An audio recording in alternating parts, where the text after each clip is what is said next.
Can we do this seriously? How serious? It doesn't have to be that serious. So what happened was we actually recorded a very good segment last night. Very good. Yeah, we were discussing it last night.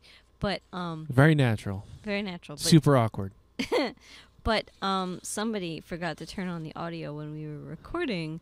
Because someone So- forgot to remind them. Yeah, because someone had the audio off. But between these someones, we failed to record the audio. So we're going to attempt to reconstruct this conversation under the influence of some alcohol. Only some. Slightly alcohol. But Slightly alcohol.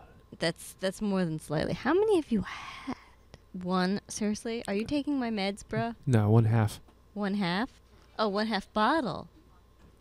So you have some experience doing like humanized forms of like you were involved with the Pokemon Gijinka on DeviantArt, Gijinka Pokedex Club back when that was a thing, and you've drawn a lot of humanized versions of Pokemon and other things like that. Back when you were sort of in charge of the Pokedex, I was never in charge of the Pokedex. you were very involved with it, and you made that no fave sign that we was did like, this. please don't fave this, and everybody faved it. Yeah, that... It was like a massive social experiment. Kinda. That's not what it was intention. I know, but it was amazing. It was a phenomenon. It got on the front page. It was so stupid. Yeah, but that's why it was a phenomenon. That was on the front page. I think that was my only front page deviation. That makes me really sad.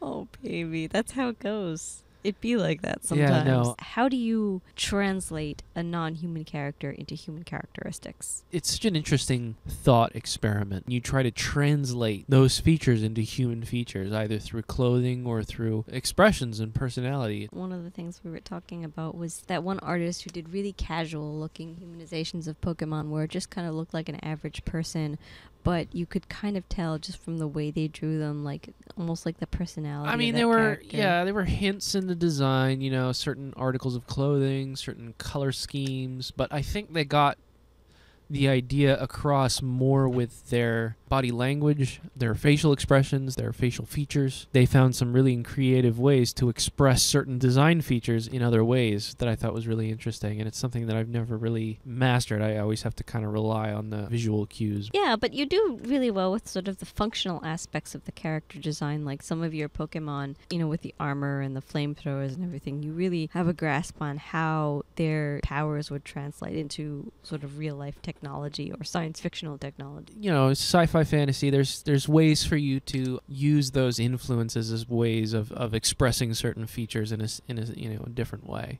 Sometimes I go the sci-fi route and make, like, you know, crazy looking power armor like Iron Man, but themed to whatever the subject would be able to do. Or sometimes I kind of go the fantasy route where I make, like, you know, super powered looking warriors or wizards or something like that with similar powers. And there's a lot of different connections you can make. I really do like how your turret character looks like a cute girl, but could still function as a turret. You know, sometimes there's a border that you got to cross where you try to capture the essence of a character, or are you trying to make it look like a character? Did you get the look or did you get the essence? And I think in this case, we bartered for somewhere in between. Well, that's kind of what a good humanization will be like. Capture the look and the essence. I mean, it depends what you're going for. It depends on what you're going for. And So Portal. good game. Good game. Very good game. I haven't really played Portal. I've seen you playing it, but It does atmosphere really, really well. It's kind of achieved meme status on the internet and stuff. You That know, was its worst feature. the meme, the cake.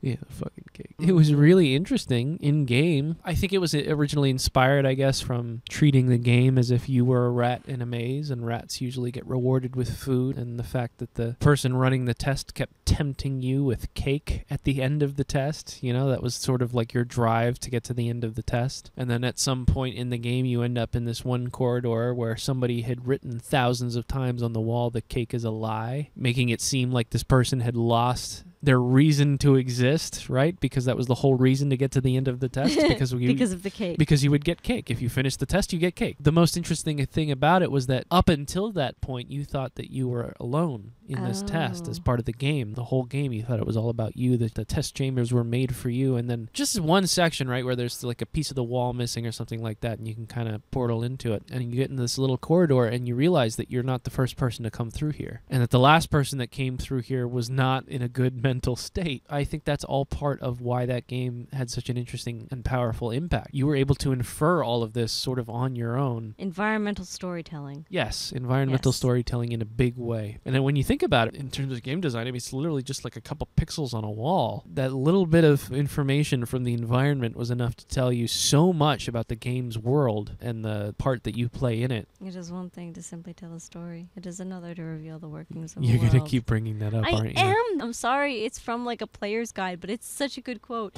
It's like my life motto. It is, though. I feel like the companion cube sort of represents the faculty of hyper empathy, you know, where you start empathizing with objects. I don't know if you experience that, but when I'm in the kitchen and I have to like throw out a sponge, you know, like a kitchen sponge that I wash the dishes with, I start feeling intensely sad for the sponge. I feel like I have to mourn that sponge because it served me so faithfully through all the times that I did the dishes, and now I'm just throwing it in the garbage like it's nothing. It's just an inanimate object, but it's your faithful companion, and I think I would have a lot of trouble if I was actually in that part of the game in real life. I would just be a nervous breakdown. I would just be crying like, Wilson, I'm sorry. That's why I'm a hoarder. So what else should we talk about? Fan art. Everybody's favorite topic. We need to do more. We don't need to, but it's I like fun. fan art, and it gets more It's recognition. fun. It gets a lot of recognition because everybody likes characters that they can recognize. Right. I mean, you it's know? it's fun to draw stuff that you really enjoy. People already have a pre-established emotional connection with that, so you don't really have to like go through and explain. Right. It's just like,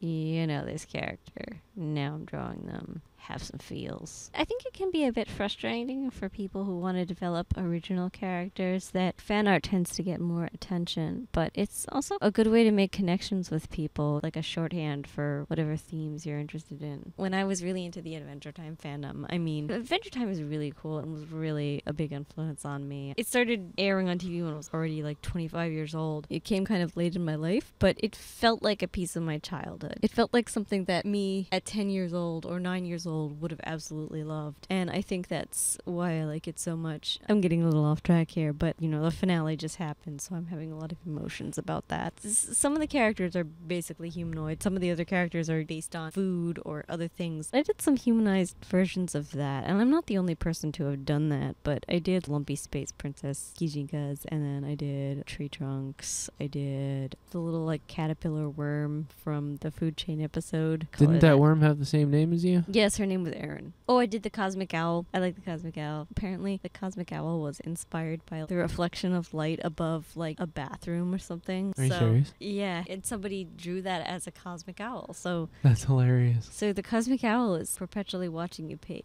Basically. The silliest Kijinka I ever did was like I did a human version of my favorite flavor of gum. My approach is not as methodical as yours. It's not as functional as yours, but I kind of just try to get the aesthetic feeling of that character. It's like a fun artistic challenge, you know? It's just neat. Yeah.